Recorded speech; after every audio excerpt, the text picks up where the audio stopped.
सबके साथ नाश्ता करने के बाद स्वीटी बोली, मैं जरा कपड़े बदल कर आती हूँ। और फिर अचानक से उसकी नज़र आलोक जी पर पड़ी, जो कि काफ़ी देर से बहुत शांत थे। मामा नाना फिर भी थोड़े बहुत बातें कर रहे थे, लेकिन एकदम खामोश थे। आप इतने खामोश क्यों हो? क्या हुआ? सब ठीक तो है ना? आलोक जी एकदम अपने ख्यालों से बाहर निकलकर स्वीटी के सर पर हाथ रखते हुए बोले, ठीक हूँ बेटा। स्वीटी उसका हाथ पकड़ सोफे पर बैठाते हुए बोली, नहीं, मुझे आप ठीक नहीं लग रहे हैं। बताइए क्या बात है? इधर सब लोग बातें कर रहे थे कि माही सबसे नजरें बचाती अपने कमरे में चली गई कि पीछे से किसी ने आकर उसका हाथ पकड़ा और कहा, बस करो ना, अब हो भी क्या गया है, इतना तो इग्नोर मत करो। ऐसे ही माही ने गुस्से में अपना हाथ झटकते हुए छुड़ाया और पीछे मुड़ती हुई, तुम्हारी हिम्मत कैसे हुई मुझे हाथ लगाने की? वेदांत बोला, अच्छा सॉरी, अब माफ कर दो, कान पकड़ता हूँ तुम्हारे सामने, अब तो कुछ बात करो ना। यह सुनकर माही पहले तो हैरान हुई और फिर बोली, तुम जो भी कह रहे हो मुझे कुछ समझ नहीं आ रहा है। यहाँ से जाओ, मुझे तुमसे कोई बात नहीं करनी। वेदांत बोला, अब तक नाराज हो? सॉरी बोल रहा हूँ, या प्लीज माफ कर दो। तुम्हें पता है ना कितने दिन हो गए हैं तुमसे बात नहीं हुई। मैंने बीच में 2 बार फोन किया तभी, लेकिन कभी काट कर दिया तो कभी कॉल ही नहीं किया। अब तो मैं खुद आ गया हूं ना, मान जाओ प्लीज। तुम जो कहोगी मैं वही करूंगा। माही गुस्से में बोली, तुम यहाँ से जाओ, मुझे तुमसे कोई बात नहीं करनी, और अगर नहीं गए तो मैं शोर मचा दूंगी। क्या हो गया है तुम्हें? काफी देर से नोटिस कर रहा हूं। तूने मुझे देखकर भी इग्नोर कर दिया, एक छोटी सी स्माइल भी नहीं की। ऐसा तो कभी नहीं हुआ।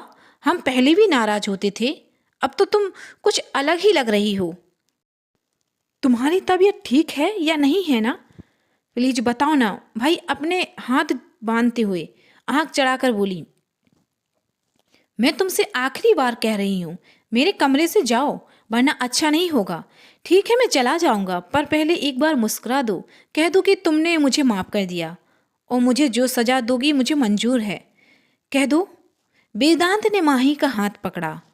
आई एम सॉरी माही, मैं जानता हूँ तुम मुझसे नाराज हो, होना भी चाहिए, मेरी भी तो गलती थी। तुम्हें यहाँ आने के लिए मना कर रहा था, माफ कर दो ना प्लीज, मैं तुम्हें बहुत मिस किया। माही के चेहरे के भाव बदलने लगे, उसकी आंखें चिढ़ने लगीं और गुस्सा गुस्से में उसका चेहरा एकदम लाल हो गया। झटके से अपना मुंह किया और एक तमाचा वेदांत के गाल पर रख दिया। वो चेहरे को देख इतना डर गया, और फिर इससे पहले तो कुछ समझ पाता, माही ने थप्पड़ मार दिया। थप्पड़ इतनी जोर का था कि वेदांत के पैर लड़खड़ा गए और उसने अपने गाल पर हाथ रख लिया। इतने में ही बाहर से बहुत तेज तेज रोने की आवाज़ आने लगी, जो कि रोते हुए जोर जोर से माही के नाम को पुकार रही थी। माही कमरे से बाहर निकली तो देखा वहाँ तेजपाल की बीवी बहुत ही बुरी तरीके से रो रही थी और बार बार माही को बाहर बुलाने की बात कर रही थी। उसके सभी घर वाले और माही के सभी घर वाले बार बार उससे पूछ रहे थे कि उसे माही से क्या काम है, उसको क्यों बुलाना चाहती है। माही को देखकर आलोक जी बोले, पहले आप रोना बंद करिए, और क्या काम है आपको माही से, बताइए। माही को देखते तेजपाल की बीवी जोर जोर से चीखती हुई बोली, यही है, वह यही है जिसने मेरे पति को मारा है। इस वक्त देखने लायक थे। हैरान करता हुआ ये सफ़र सबके चेहरे पर प्रश्नवाचक चिन्ह की तरह था। नाना गुस्से में बोले,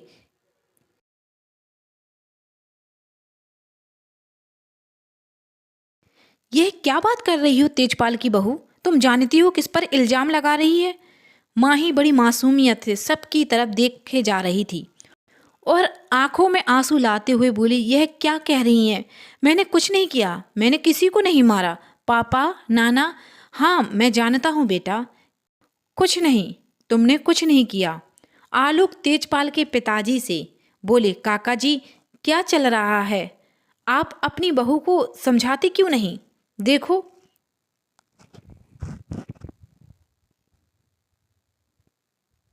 किस तरह मेरी बेटी पर इल्ज़ाम लगा रही है। तेजपाल की पत्नी फिर चिल्लाती हुई बोली, मैं कोई इल्ज़ाम नहीं लगा रही हूँ, मैं बिल्कुल सही कह रही हूँ। यही है वही, वह यही है, वह उस दिन आई थी घर पर, इसने ही मारा है उन्हें। नानी बोली, यह भला तेरे घर पर कब गई? हम लोग तो कल ही अस्पताल से आए हैं और मेरी बच्ची कहीं नहीं जाती। तेजपाल की बीबी रोते हुए, मैं सही कह रही हूँ, मैं झूठ नहीं बोल रही हूँ। यही आई थी हमारे घर पर उस दिन, कह रही थी सरला जीजी बीमार हैं, हम सब उन्हें देखने जाएं। और फिर इसी के कहने पर मैं सरला जीजी के लिए ताबज बनवाने चली गई। उसको उनके पास छोड़कर गई थी और फिर ताबीज लिए बिना ही वहाँ से चली गई। इसलिए उसने मारा है उन्हें, और तब मैंने ध्यान नहीं दिया, लेकिन मुझे पता बाद में चला। पुलिस वाले ने बताया, जब उनका पोस्टमार्टम हुआ तो उनके गले में कोई ताबीज नहीं था। ताबीज कहाँ जा सकता है? फिर हम में से कोई क्यों उतारेगा? यह बात सुनकर सब लोग और ज़्यादा हैरान रह गए। नाना बोले, यह क्या कह रही है तेजपाल की बहू? माही तुम्हारे यहाँ पर क्यों जाएगी? और जो भी तूने बताया वह सब क्यों कह करेगी? तेजपाल के पिताजी की तरफ इशारा, क्या सच में माही आई थी? उसने ऐसा ही कहा था क्या? माही रोते हुए नाना जी के पास आई और बोली, नाना क्या कह रहे हैं? मैं इसके यहाँ कभी नहीं गई, मैं नहीं जानती हैं।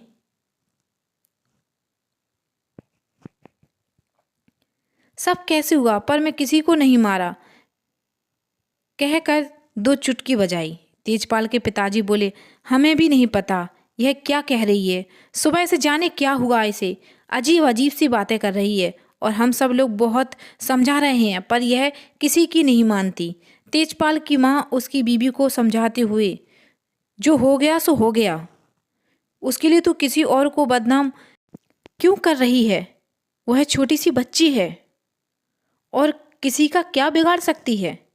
और वह हमारे घर कब आई? तेजपाल की बहू ने हैरानी से सबकी ओर देखा, एकदम गुस्से में भागती हुई माही पर अपना हमला कर दिया। बोली, इसी ने मारा है, यह कातिल है मेरे पति की। मैं पुलिस को बताऊंगी, इसे जेल भिजवा दूंगी, यहाँ से यह बचेगी नहीं, आज मैं इसे छोड़ूंगी नहीं।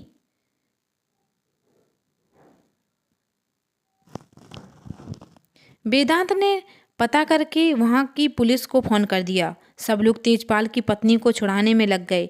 जैसे तैसे अलग किया और माही को उसे कमरे में भेज दिया। सब लोग तेजपाल की बीवी को सहानुभूति की जगह उसे खड़ी खोटी सुनाने लगे। यह कैसे? वह एक छोटी सी बच्ची पर इल्ज़ाम लगा रही है। यह पागल हो गई है, इससे पागल खाने में भेजना ही चाहिए। यह यहाँ रही तो किसी को नुकसान पहुँचा सकती है।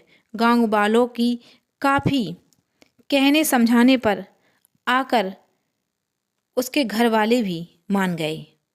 उनको भी यकीन हो गया कि तेजपाल की पत्नी ने पागल हो चुकी है। क्या किसी को तेजपाल की पत्नी पर यकीन होगा?